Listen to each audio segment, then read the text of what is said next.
let go or be dragged. That's really been the energy of 2025 for me. Let go or be dragged. Sometimes the universe needs to break my fucking hand for me to let go of something. Welcome to What the Hélène, the irreverent podcast for ambitious rebels who've outgrown the hustle. I'm Hélène Kaniak, your guide in reclaiming your personal power, confidence, and voice without burning out or abandoning yourself. Here, we challenge the commodification of suffering, embrace the revolutionary act of pleasure, and dismantle the systems that suppress our self-trust. Join me as we navigate the unlearning curve, redefine success on our own terms, and cultivate a life that speaks for itself. Welcome back.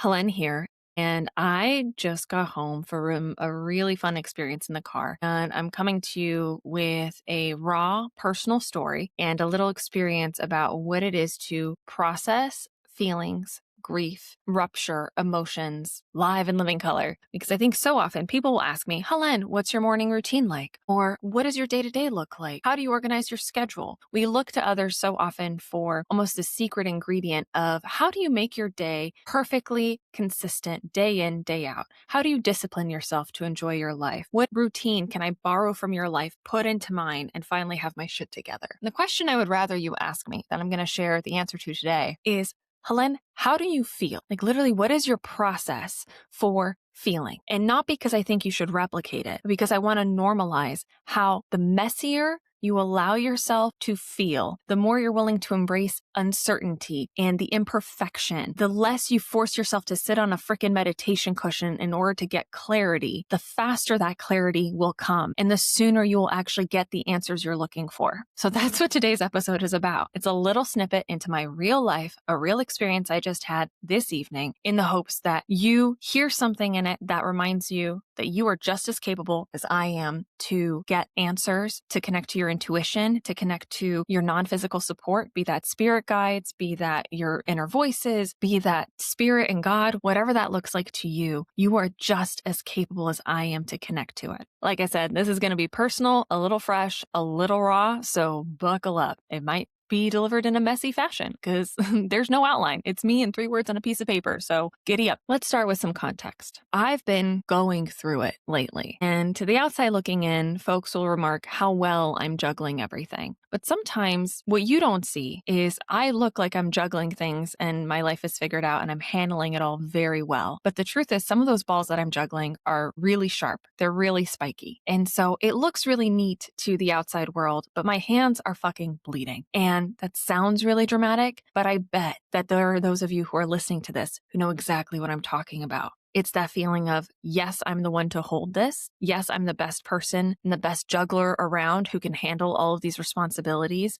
but there's a part of it that fucking hurts. And I've accepted this. I'm not going to hang myself up on the cross and martyr myself to this cause. And I know it's temporary, but we're going to acknowledge that sometimes moving through it is not the same thing as moving through it with ease and effortlessness like we're floating on a freaking cloud. I would love to be able to preach to you that an enlightened form of personal growth means moving into a place where there's nothing but rainbows and butterflies on the other side. But as I mentioned in the last episode, that's simply not true. It means you get more of everything you want, but it also means you get more experiences, including the ones that you don't want sometimes, or the ones that don't feel so comfy, but are there to teach you the biggest lessons of all. So today, the universe taught me a lesson that in the past took me 8 months to learn. And tonight, it was like, how would you like to learn it in less than a month? How would you like to learn it in less than 3 hours? How would you like to learn it, grieve it, and process it in a 30-minute car ride? Buckle up, baby, because that's what we're doing right now. I want to start off by saying how grateful I am for this experience, for the fact that I know what I'm able to move through in 30 minutes is because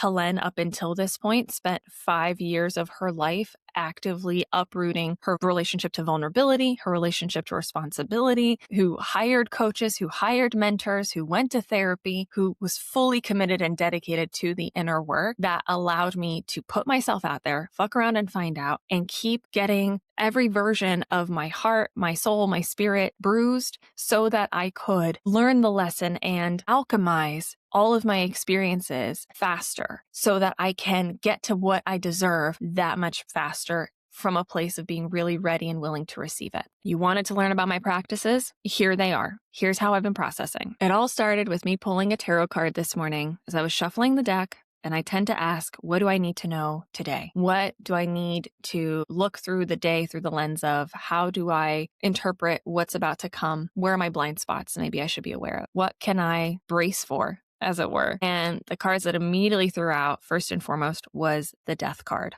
That card's been following me for the last 3 days, and it truly represents rebirth. Right? If you know anything about tarot, you know that it is not the physical sense of death. It is ends and endings that need to come so that beginnings can arise. It means it was time to let go of something. And I knew exactly what it was talking about and exactly what it was referring to, but I still had an energetic tether towards someone I kept putting my hope and faith in that the relationship I had with this person would evolve to what I saw its potential to be, and not what it actually was in the present moment. And I know this is a blind spot of mine, because the downside of being someone in the personal growth industry, being someone who is intuitive, empathetic, who's been helping people since she was born, I have a capacity for seeing people's absolute truth. I have the capacity to see people for who they actually are, but that is not always who they want to pretend to be. And so if people are moving through this life as a performance, if people are putting on a persona, if people are denying their own authenticity, and I'm not even talking about potential, like, well, you could be making more money or you could have a better job.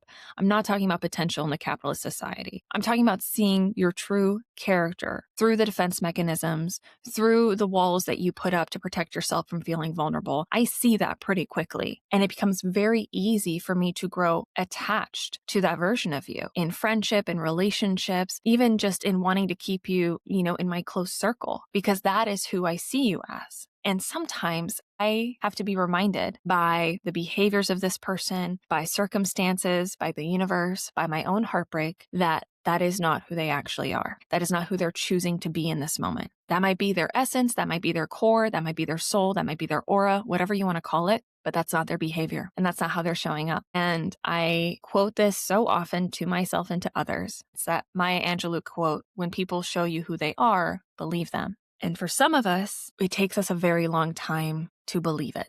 And this is the lesson that I needed to hear again tonight. One of my mentor's favorite quotes to say, let go or be dragged. And that's really been the energy of 2025 for me. Let go or be dragged. Sometimes the universe needs to break my fucking hand for me to let go of something. Obviously, this is a metaphor, but that's how tightly sometimes I hold on to things. So I knew when I pulled that tarot card exactly what the universe was asking me to do. It was asking me to let go or be dragged. But we're so reluctant to do it. And because I've developed a pretty thorough spiritual practice, because I've developed a connection to myself where I can pull a card and know that it's not prescriptive. And I'm always going to interpret whatever I see through the lens of my own unconscious mind, my own biases, my own fears and insecurities. So it wasn't because of the tarot card that the evening transpired the way that it did, but it set my brain up to perceive things as a confirmation of what I already knew within, which is that there was something that I was holding on to that needed to be released. And for once, this wasn't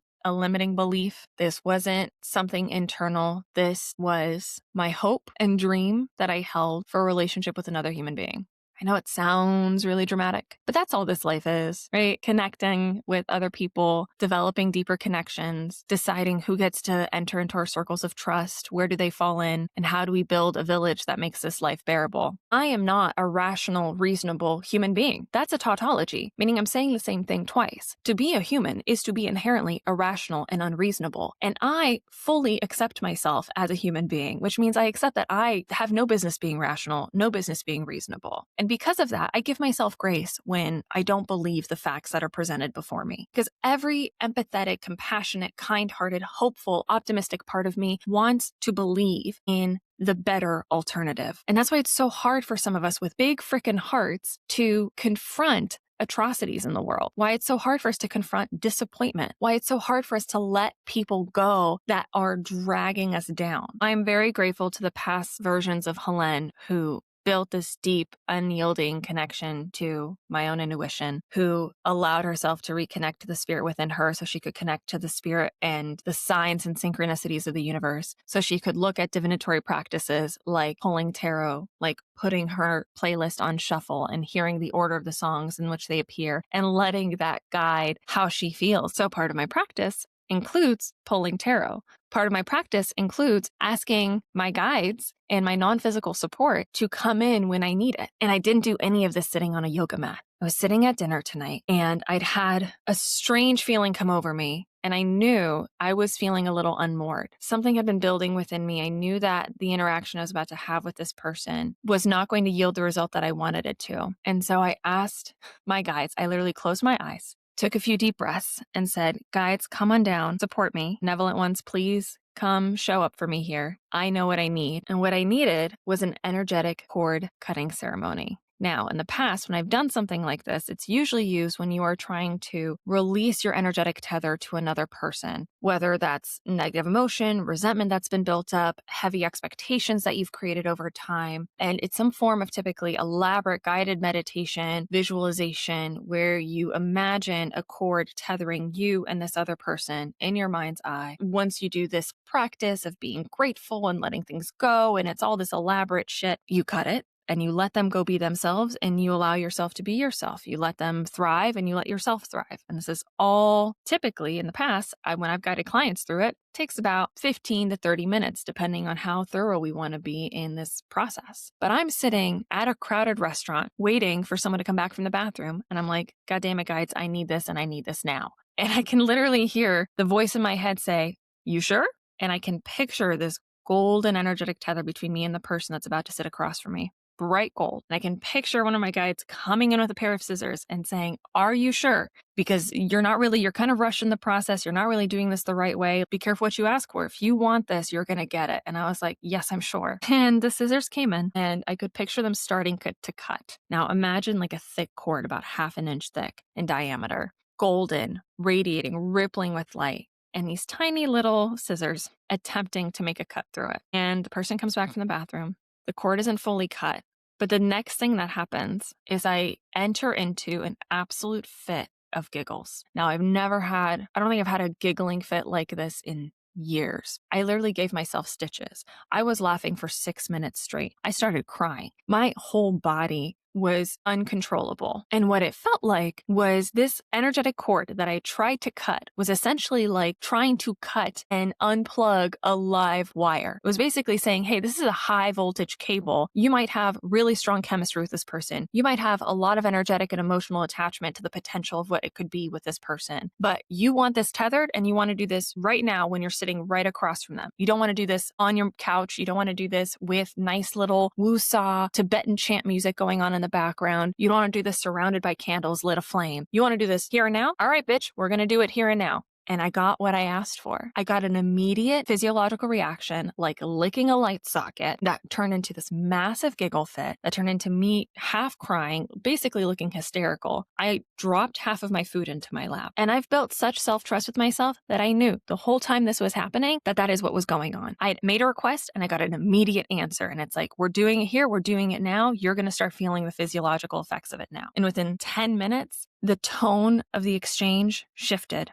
The way the conversation landed in my body felt different. And I started pre-grieving this relationship that hadn't even existed. And I could tell from head to toe that my body was no longer bracing itself, no longer wondering, no longer hopeful. It shifted right into acceptance. It wasn't bargaining. It wasn't playing a game of what if. It wasn't trying to find the right answer or the right thing to say. It was just like, all right, this is what it is. And it led me right into a heartbreaking grief session in the car ride home, where I cried as soon as I got back in the car. As soon as I turned on my playlist to shuffle, every song catered itself to exactly what I was feeling. From The Cave by Mumford & Sons to One by Mary J. Blige and U2, the songs that were coming on my playlist were songs that I couldn't have predicted, but whose lyrics were exactly what I needed to hear in that very moment. Now, you could say, well, Hélène, is that because you were choosing to hear those lyrics in your given context? Yes, that's the point, is when you tell yourself, hey, universe, I want a sign, I want a synchronicity. When you ask the universe for an answer, it will give it to you. What you're developing when you connect to your spirit, when you connect to your intuition, when you build a practice of spirituality is not turning up the volume on the universe. You're turning up the capacity within you to hear it and look at it more clearly and discern the answer for yourself. The signs are everywhere. I could look at the leaves outside my window and decide how to move through my day based on those leaf patterns. I could turn on the TV and say the first 5 seconds of whatever show I see is going to determine the theme of the day.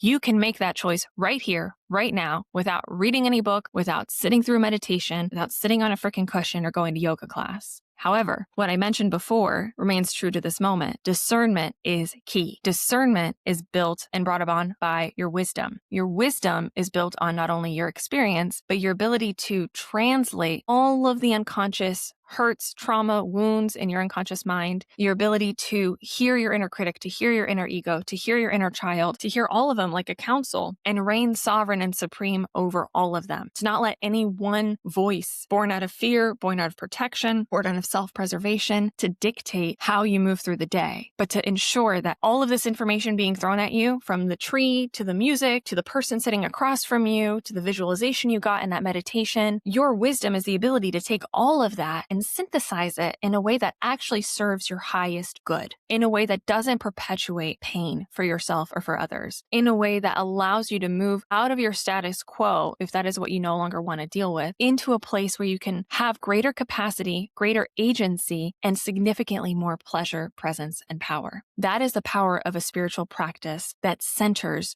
your well-being, your wisdom, but keeps you contextualized to the world around you. This isn't about hiding off and going being a monk in a monastery 1,000 miles away, far from everyone. Spirituality is really easy to tap into there, but I would argue it's pretty untested until you bring it out into the world. Show me how you heal when you're surrounded by family at Thanksgiving. Show me how you deal with the people who've triggered you your entire life. Show me how you uphold a boundary with someone who's closest to you, whom you love more than anyone else in this world. That's the proof in the pudding. That's the practice of spirituality, is how well can you stand in your power? How quickly can you bounce back from the hurts and the lessons that life is going to keep throwing at you? Even if it feels like the same old lessons you've experienced before, how quickly can you adapt while remaining receptive to the new lessons learned without shutting parts of yourself down, without denying any aspect of your experience, without shaming or blaming yourself or dimming any part of your personality? How well can you keep moving forward authentically, knowing that you, your identity, your sense of self-worth is not diminished by this experience? And so, yes, after this impulsive, impromptu, energetic cord clearing, I got what I wanted. I got the clarity I needed. There was no big fight. There was no argument. The person across from me almost certainly didn't know this was going on, but I did, and I felt it. And it gave me permission to grieve what had never been, what was not going to be, and to move on. But because I asked for it on an expedited timeline, it gave it to me on an expedited timeline, which means sobbing in the car, screaming like a banshee in the car ride home, at least 3 times. Again, you don't need to go to a rage room. You need to listen to your body and let yourself have it out. Because sometimes the universe knows what we tend to hold on to, and it knows how we hold on to things. So for me, my patience, while it wears thin in a lot of respects, it tends to be very compassionate towards other people. I will wait out someone else's growth and development for a very long time. I will love the messy human being underneath the persona so fervently that I will wait for them to love themselves. And the lesson I learned last year, pretty viscerally, was that you cannot love someone hard enough into loving themselves, and certainly not into loving you back, regardless of what your definition of love is. That doesn't mean your love was wasted. That doesn't mean that love is ever squandered. We don't run out. It is a well that taps into this unconditional pool and resource. And you keep that well deep and flowing and nourished through these spiritual practices, bringing your connection to spirit into the day-to-day, ritualizing your spirit so that it ripples through everything you touch. But that unconditional love cannot hydrate someone. That well cannot pour into someone with too shallow of a cup, who does not want to drink,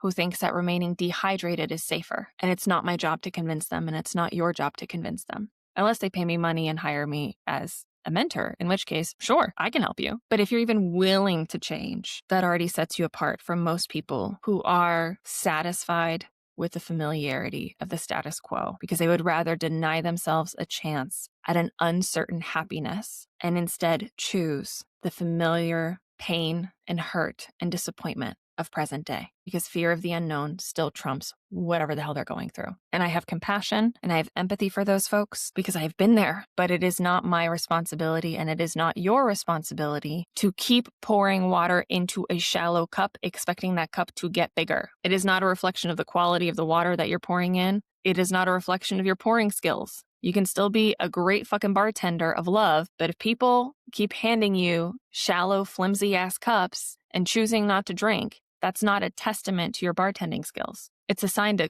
kick them out of the fucking bar. You reserve the right to refuse service to anyone. So because I'm compassionate, because I'm empathetic, because my heart is deeply loving and tender, sometimes it can be extra difficult for me to let go of people I care about. And my guides, spirit, the universe knows this about me. So when I asked for help, when I asked for immediate support and letting me walk away from something that I knew wasn't going to go anywhere, it had to break my hand for me to let go of what I was holding on too tightly to. I knew that was the only thing I was going to respond to.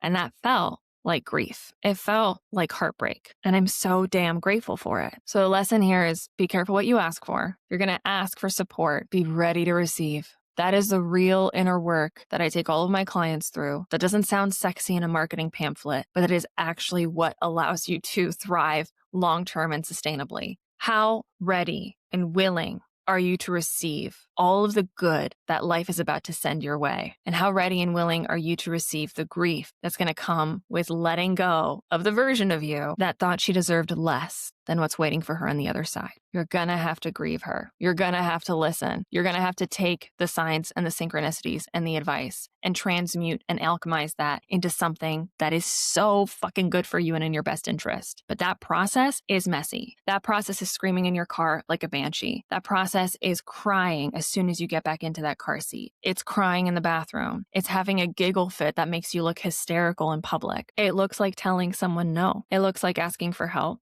and receiving that help. And the wonderful thing about the universe is because I asked for help and support, it gave it to me, not just in the grief and the wild energetic cord cutting with this person who will still be in my life, who will still be a friend, but will not hold the energetic expectations I had placed on them in my heart and in my mind. That will not hold any tether to any insecurity within me. That will not play into an old narrative in my head about what I may or may not be worth. Because when you ask the universe for help, it will give it to you. It just might not look like the way you think it will. And after grieving, after getting home, crying, screaming, 35 minutes of just the whole playlist coming over me through the highs, the lows, the anger, the tears, the grief, I get home and I check my phone and I've got a message from 2 different people offering me help in a way that I was ready and willing to receive. 2 different friends had offered to help me with different aspects of my move in a way that was meaningful, intentional, and supportive in the way that I needed to be supported in that moment. And I saw that too as the sign from the universe. The universe was giving me something good and proof that there was a bright light at the end of this grieving tunnel. It said, now that you've grieved and let go of what isn't serving you, stop barking up this fucking tree. There's a whole forest out there for you, willing to provide shade and support you. There are fruit-bearing trees out here. There's a big-ass orchard. I need you to stop barking up this tree. The squirrel does not want to come down. It just wants to antagonize you. I don't know if you've ever seen a squirrel antagonize a dog, but it's actually quite funny. But they do. They're vocal. They're chattery. They're defensive. It might feel like they're making conversation, but really they're just reiterating, hey, I want to keep you here and keep your eyes on me, but I'm not willing to come down. I'm not coming down to play. I'm not going to fuck with what's beneath the branches. And that's their prerogative to do so, but I needed to go elsewhere and I needed to let go so that I could be dragged to a better, nicer forest where people were more ready and willing to see me, to receive what I had to offer. And I know I couldn't take any of this personally. That's the other piece of this beautiful personal fulfillment journey. It's not about judging the other person for their behavior. It's recognizing that their behavior has nothing to do with your sense of self-worth. And so when I cut that energy, when I let go and moved to a different orchard, I wasn't setting them on fire and walking away. I wasn't ruining the relationship. I wasn't setting this big explicit boundary. I was telling myself, my soul, my spirit, my heart to let go of any assumption that their behavior had anything to do with me. That's what I released. That's what I let go of.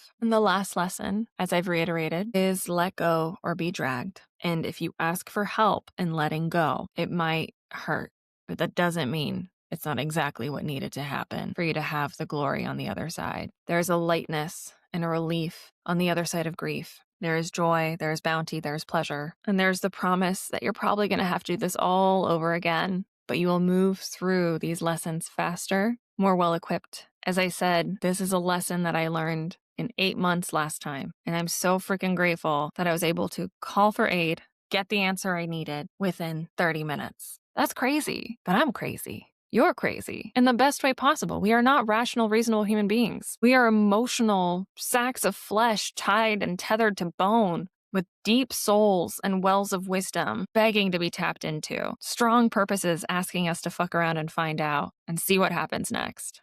And I don't know about you, but I'm here for this journey. I hope some part of this resonated with some part of you. Feel free to share in the comments or reach out to me directly via email, or join me in the Salon, my free community for those ambitious rebels and spiritual seekers looking for a soft place to land amid the messy turmoil of this existence on life on Earth. Thank you for listening, and I'll see you in the next episode.